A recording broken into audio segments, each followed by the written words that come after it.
Oke, teman-teman, hari ini, video ini saya mau bahas mengenai yang kemarin sempat menjadi perdebatan ya. Saya sempat melihat di media sosial tuh sempat berdebat.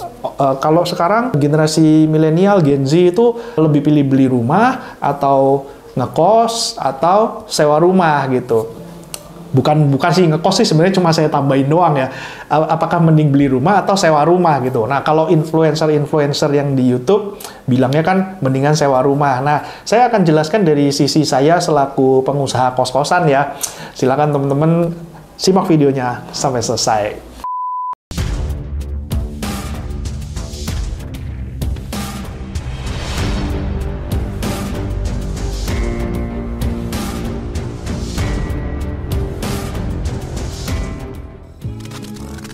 Halo teman-teman, ketemu lagi dengan Andi di channel King Kos si Raja Kos. Sebelum mulai video ini, saya mau kasih pengumuman dulu ya. IG King Kos saya yang kingkos.id itu dibajak orang ya, dihack orang. Jadi entah gimana caranya, alamat emailnya diganti, passwordnya diganti, terus akhirnya saya nggak bisa login lagi. Nah, saya udah berusaha untuk memulihkan, tapi udah kirim video selfie untuk verifikasi segala macam, tapi ternyata entah nggak tahu gimana lah, pokoknya ditolak sama Instagram. Ya udah, saya relain aja.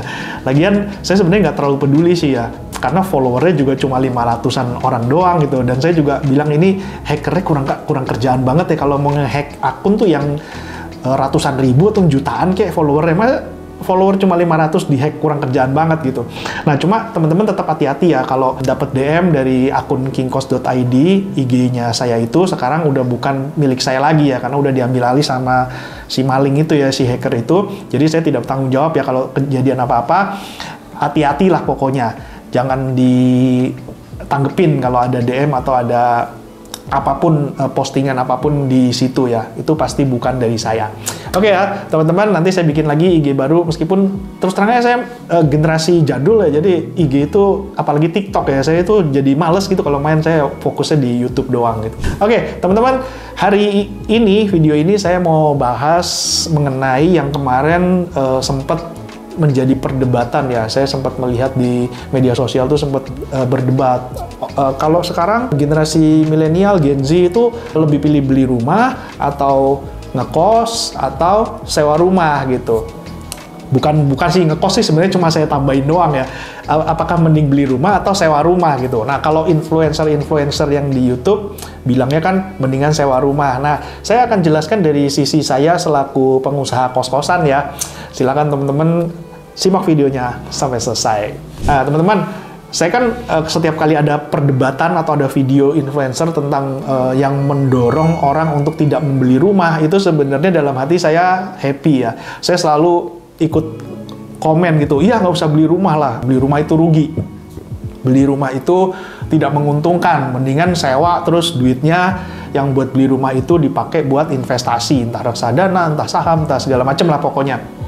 Nah, di situ terus saya biasanya tambahin, nggak usah beli rumah, nggak usah sewa rumah, ngekos aja gitu. Nah, kita sekarang bandingin ya di antara tiga itu ya. Oke, saya sih sebenarnya nggak setuju ya dengan opini bahwa generasi sekarang, generasi muda ini mendingan nggak usah beli rumah. Karena bener, argumennya bener bahwa beli rumah 2 miliar itu kita bisa sewa dengan harga 50 juta. 100 juta paling banter ya. Jadi antara 2,5 sampai 5% dari harga beli. Jadi kalau teman-teman mau beli rumah harus butuh 2 miliar, tapi kalau sewa mungkin hanya mengeluarkan uang 50 juta, 75 juta untuk bisa menyewa rumah yang harga 2 miliar itu. Jadi cuma sekitar 2,5 sampai 5% ya untuk biaya sewa ya, dibandingin harga beli. Karena apa? Karena harga tanah semakin mahal, terus harga bahan bangunan segala macam karena inflasi kan semakin mahal, jadi harga rumah itu kenaikannya itu semakin tinggi dan biasanya tidak diimbangi sama kenaikan harga sewa. Kalau dulu sekitar 20 tahun yang lalu kita sewain ruko, sewain apartemen itu bisa 10% dari harga beli ya. Jadi kalau misalnya kita beli properti ruko 1 miliar, kita bisa sewain itu 100 juta per tahunnya, jadi 10%. ROI-nya 10%. Tapi sekarang nggak bisa, karena harga tanahnya itu udah sangat mahal sekali, harga sewanya nggak bisa ngikutin. Akhirnya sekarang kalau misalnya harga ruko 1 miliar, kita paling banter bisa sewain 50 juta. Ya, jadi memang dari argumen itu betul bahwa kalau kita sewa itu akan lebih murah biayanya, dan sisa uang yang kita miliki kita investasikan, kita mendapatkan return dari investasi tersebut. Returnnya itu kita bisa buat sewa, jadi anggapnya sewa itu gratis kita. Itu betul ya. Cuma saya di sini mau meluruskan ya, sebenarnya bukan meluruskan ya, ini sebenarnya opini saya gitu loh ya, boleh setuju boleh enggak. Memang kalau misalnya kita beli rumah untuk dipakai sendiri, kalau kita belum punya uang atau dana yang mencukupi, dana berlebih segala macam untuk beli rumah pribadi, memang saya tidak menyarankan. Karena rumah pribadi yang kita pakai pribadi itu adalah menjadi liabilitas buat kita. Apalagi kalau kita belinya pakai KPR. Udah kita harus ngangsur bank, terus bunganya kita harus bayar, terus setiap tahun kita bayar PBB, terus tiap bulan kita harus bayar maintenance bangunannya, bayar listrik, bayar air, segala macam, pokoknya perawatan bangunan, iuran lingkungan, segala macam. Itu adalah liabilitas yang menurut saya memang nggak perlu kita keluarkan kalau memang kita masih dananya masih terbatas. Jadi kita nggak perlu maksa lah ya, kita nggak perlu maksa harus kredit bank, harus ngutang segala macam untuk beli rumah demi kebanggaan atau demi pride atau demi kenyamanan gitu ya. Jadi kadang-kadang orang kan membeli, dalam tanda kutip membeli kenyamanan itu dengan uang yang mungkin memang sebenarnya kita belum bisa ya untuk membiayai kenyamanan yang kita pingin itu gitu. Nah, cuma teman-teman, saya selalu kalau ketemu sama generasi muda, adik-adik di bawah umur saya yang belum punya rumah, saya selalu mendorong untuk membeli properti. Ya, jadi sewa nggak apa-apa, tapi tetap harus beli properti. Dan beli propertinya jangan beli properti untuk dipakai. Ya, kalau untuk dipakai itu liabilitas, seperti yang tadi saya bilang, itu bukan aset, tapi itu liabilitas. Kan ini nanti harganya naik. Ya, memang harganya properti itu makin lama makin mahal. Tapi kan itu kenaikan itu masih di atas kertas ya, teman-teman ya.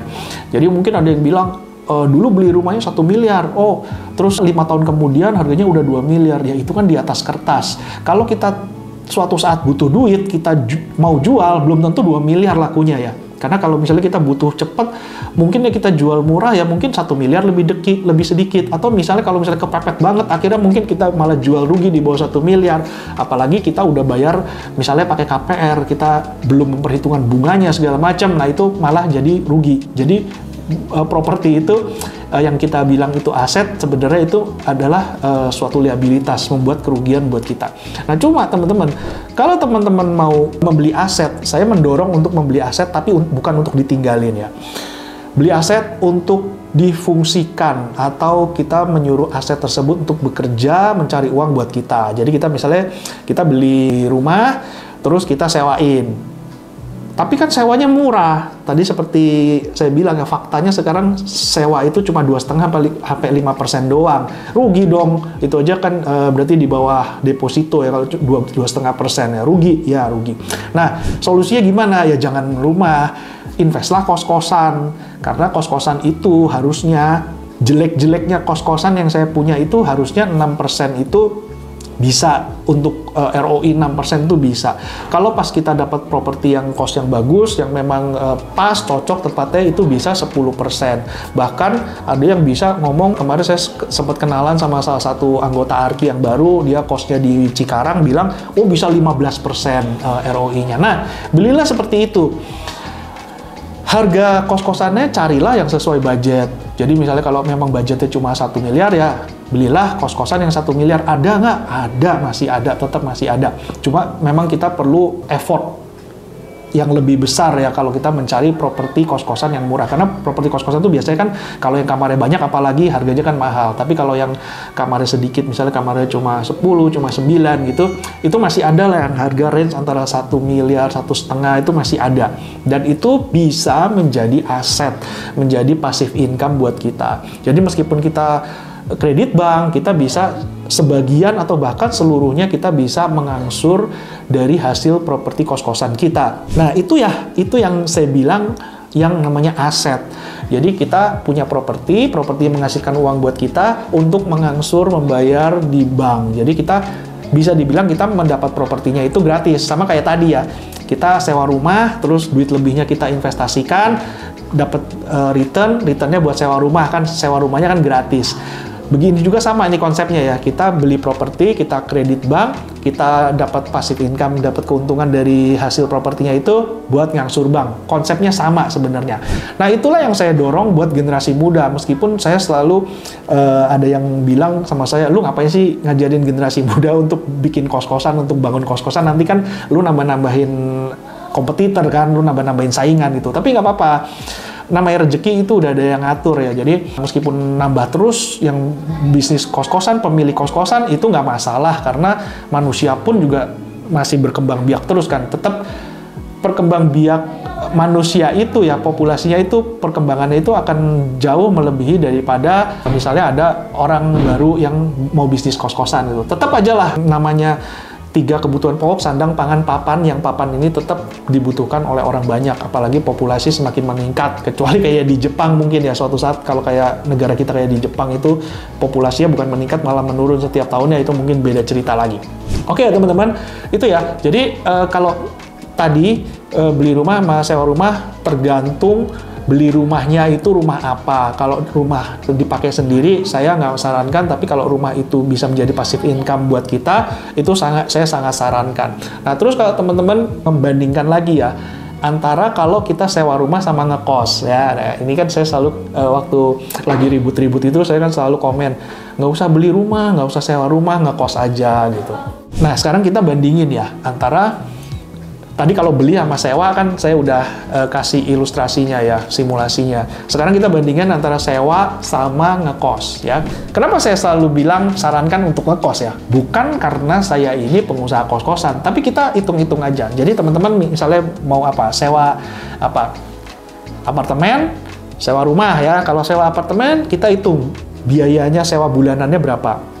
Terus kita kalau sewa itu kita bayar listrik harus sendiri. Bayar air harus sendiri. Kita pasang wifi, harus bayar internetnya sendiri.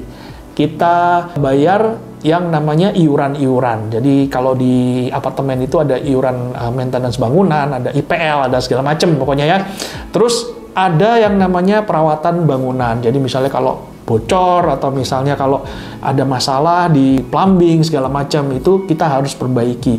Biaya perbaikannya apalagi kalau apartemen ya, kalau apartemen itu biaya perbaikannya itu pertama kita nggak bisa masukin tukang sembarangan, harus izin dulu, harus rekanan dari pihak maintenance bangunannya. Terus biaya air sama biaya listrik di apartemen itu biasanya juga tarifnya lebih mahal. Nah pokoknya kalau di apartemen itu saya bener-bener nggak rekomen ya. Memang oke lah kalau di apartemen nyaman, nggak tetangga-tetangga nggak rese, terus ada fasilitasnya, kolam renang, gym segala macam. Tapi tetap menurut saya nggak worth it kalau buat saya. Kalau buat teman-teman beda, karena gaya hidup orang kan beda-beda ya. Karena kalau misalnya kita anggap harga apartemen ya, kita bahas sewa apartemen ya. Harga apartemen misalnya 3 juta dengan harga kos 3 juta ya. Kita bandingin, 3 juta apartemen ini belum bersih, jadi masih harus ketambahan biaya-biaya yang tadi saya sebutin. Biaya tetek bengeknya itu mungkin bisa 3 juta sendiri ya, jadi bisa 6 juta per bulan dibandingkan dengan kos yang 3 juta per bulan. Nah, kalau dengan kos 3 juta per bulan, biasanya itu kita sudah include wifi udah gratis, kadang-kadang ada yang ngasih air minum, ada yang ngasih cleaning service, ada yang ngasih ganti spray gratis, ada yang ngasih nasi putih gratis lah. Terus parkiran ya, parkiran mungkin kalau di apartemen ada tambahan biaya, kalau yang di kos-kosan mungkin sebagian ada yang memberi gratis juga, parkiran mobil atau motor. Terus kita juga di kos-kosan itu kalau ada bocor atau apa kita tinggal lapor, suruh perbaiki. Terus kalau misalnya ada masalah di kamar lampu mati, bola mati segala macam, kita tinggal minta ganti. Kita sudah ada TV channel yang gratis gitu. Jadi sebenarnya dengan 3 juta itu kita sudah dapat all in. Paling mungkin kita bayar token aja, bayar listrik token yang harganya juga biasanya yang kelas-kelas yang rumah atau bisnis yang bisnis dengan kapasitas buat yang kecil itu kan harganya lebih murah gitu. Nah, jadi teman-teman kalau misalnya teman-teman nggak mau beli rumah, saran saya nggak usah sewa rumah. Karena sewa rumah itu pertama kita tadi ya, kalau yang apartemen banyak biaya-biaya, kalau yang rumah juga sebenarnya hampir mirip. Dan kalau sewa rumah ini biasanya kita harus ikut kegiatan lingkungan lah, terus ada misalnya kadang-kadang sosialisasi sama tetangga, ada tetangga yang resek lah, ada apa segala macam, jadi banyak masalah. Kalau kos itu biasanya kita udah nggak dibebani biaya-biaya macam-macam itu lagi. Terus kita juga di situ juga terserah lo mau bersosialisasi sama tetangga apa enggak, sebenarnya juga terserah. Terus nggak perlu kerja bakti segala macam. Nah, kesimpulannya adalah kalau saya lebih senang ngekos ya. Itu. Jadi teman-teman silakan dianalisa lebih lanjut, silakan teman-teman pertimbangkan lebih lanjut kira-kira teman mau beli rumah, mau sewa rumah atau mau ngekos gitu. Atau alternatif terakhir, teman-teman beli kos-kosan, nanti penghasilannya bisa buat nutup angsuran bank, teman-teman sambil jaga kos di sana, dapat kamar gratis, nggak usah bayar. Nah, itu adalah suatu situasi yang paling ideal gitu ya. Nah, tapi kembali lagi, semua saya nggak bisa maksain, itu hanya opini saya, terserah teman-teman mau setuju apa enggak. Dan silakanlah dijalanin, karena hidup kita kan ya suka-suka kita ya. Ada yang bilang YOLO, you only live once gitu. Jadi nikmati hidup gitu. Ada yang orang yang ya gue punya duit ya, gue pakai, gue bisa habisin, gue nggak peduli. Yang penting kan gue happy gitu. Itu ada juga sih yang kayak gitu ya. Itu terserah sih, itu hak masing-masing. Yang penting ini saya memberikan pemahaman, siapa tahu bisa melihat dari sudut pandang yang lain gitu. Oke teman-teman, sampai di sini dulu ya videonya. Terima kasih sudah menonton dan sampai ketemu di video yang akan datang. Dadah.